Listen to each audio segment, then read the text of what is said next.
Hala, ikaw rin na. Kumusta? So, we're traveling sa Simiron, may Simiron, Bohol, and matumi sa Hagna. So, with my travel buddy, of course, Jetro. So, alit agi Carmen, ha? So, tanaw lang mo, guys. So, naa nami sa Carmen, paliko mi sa left, going to Sierra Bulyones. So, sa mong pagliko, atong makita ang simbahan ni San Antonio de Abot Parish, no? Kunya, kani mo ni ilahang Bikyo Carmen. So, hapit na magbukas. So, going nami sa Sierra Bulyones. So, naa nami sa ilahang simbahan dapit.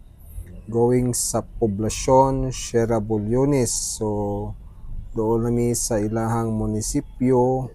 Naa ang ilang higanti nga Santa Claus. So, muliko mi diha sa right side going to Mayana.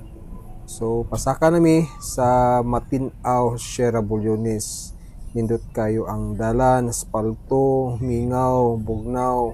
So, wa kayo nangagi. Kami kayo inyong pagbiyahe sa Kabukiran. So, inyong makita ang kahapsay sa kalsada, no? Nindot kayo nga going na ta sa Mayana, pasaka na. So, upon reaching Mayana, wow! So guys, nagpag na guys. So, here in Mayana, nagpag na. So, niabot nami sa lungsod sa Hagna. So, medyo traffic.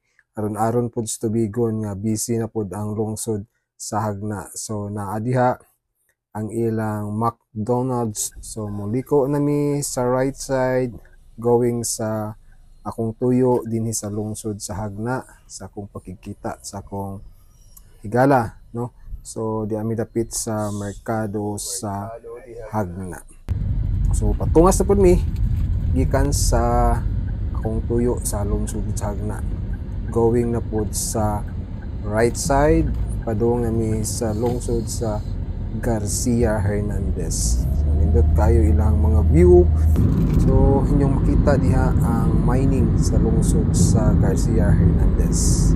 Di papiri, ang lungsod sa Luway, kinanidutan kayo ilang mga stars, daplin sa highway. So, ma-feel na yun mong spirit of Christmas. So, nice kayo, labi na o magabi. So, that's for now and thanks for watching.